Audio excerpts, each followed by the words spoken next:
البرنامج الاستاذ طه جاب لي القصه بتاعته، وتواصلنا مع بكر اللي هو لقاه على القهوه ووداه المستشفى مشكورا في اكتوبر، وكلمني عم طارق على الهوا. فبصراحه انا اتاثرت بيه جدا. خلصت البرنامج ورحت اطمن عليه في المستشفى وفضلت معاه، خرجت من المستشفى ما كان محتاج رعايه صحيه طوارئ، يعني سرير رعايه ما كانش موجود، فخرجناه وتواصلنا مع وزاره الصحه مشكورين. يعني بشكر صراحه معالي الوزير لان هو يعني الحقيقه نظم دخوله، خدته على مسؤوليتي الشخصيه ومضيت واتنقلنا بيه من زايد التخصصي لحد هنا. مشكورا برضو دكتور احمد سمير مدير مستشفى العجوزه، دخلوه رعايه، ويعني حقيقه وبقاله في الرعايه حوالي اسبوعين، وانا دخلته برضو على اسمي بما ان ما كانش معاه بطاقه ولا اي حاجه، فانا اللي ماضيه على خروجه ودخوله من المستشفى هناك وهنا.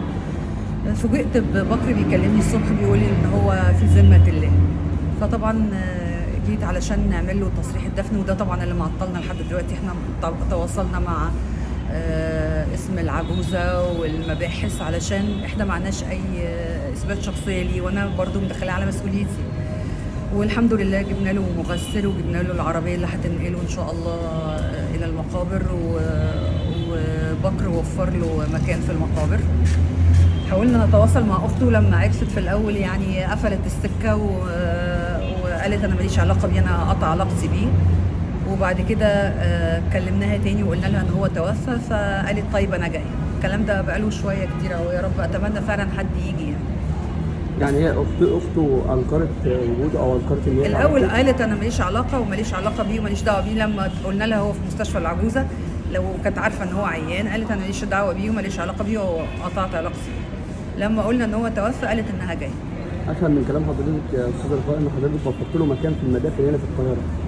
اللي وفر له مكان في المدافن بكر، ربنا يجازيه كل خير.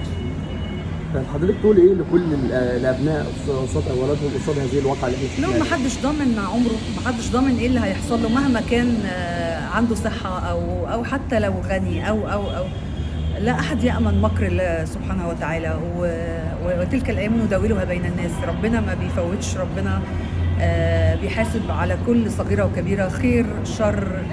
ف يعني اللي عمله ابنه ده الله اعلم هو كانت نيته ايه، لكن انه يسيب ابوه ومركب قسطره وحالته كان تقريبا يعني بيروح ويجي في شبه غياب عن الوعي، عنده قرح فراش شديده جدا، نقص بوتاسيوم، وعنده فيروس سي، وعنده كسر قديم في الحوض، وما كانش الراجل ما كانش بيقدر يقف.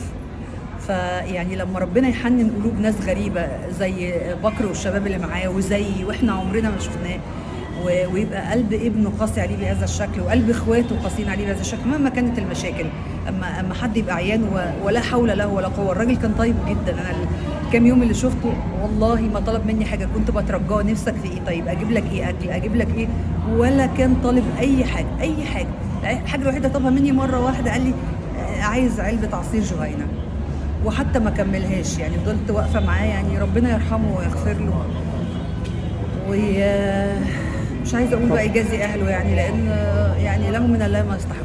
طب كلمك، حكى لك على حاجه، اتكلم معاكي في موضوع انا ما سالتوش، انا راجل في الظروف دي. يعني انا يعني هو بكر حاول يساله عشان يعرف منه اي عنوان ولا اي حاجه، حسيت ان هو مجروح ومتضايق. فانا في الظروف دي مش هقعد اقول له ابنك عمل فيك ايه، ولا انا كل اللي يهمني ان الراجل ده يتعالج. وكنا متفقين مع الدكتوره مايا مرسي شخصيا، برضو لها كل يعني الشكر، انها هتتولى حالته، وحتى هيدخلوه دار رعايه مسنين تبع التضامن اول ما يخف، لانه هو كان محتاج رعايه صحيه. فربنا سبحانه وتعالى هل هذا الموقف اثر على الفنانه القسوه ده على المستوى الشخصي؟ هو طبعا اي حاجه زي دي بتاثر فيا يعني، بس الحمد لله انا مش حاسه ان انا يعني قصرت معاه وهو ما يخصنيش. لكن الواحد لما بيتحط في موقف زي ده بيعمل اللي عليه، لان ده ستر، ان ربنا يسترنا زي ما احنا بنحاول ان احنا يعني نستره. رسالة أخيرة من حضرتك للشباب المصري. رسالة الشباب قول لهم اتقوا الله في أهاليكم، يعني بس يعني بر الوالدين، ودي حاجة يعني مهما كان الأب أو الأم مهما عملوا، لكن لما يبقى في حياتنا أبونا وأمنا في الآخر هم يعني البركة كلها اللي في الدنيا. شكرا جدا لحضرتك.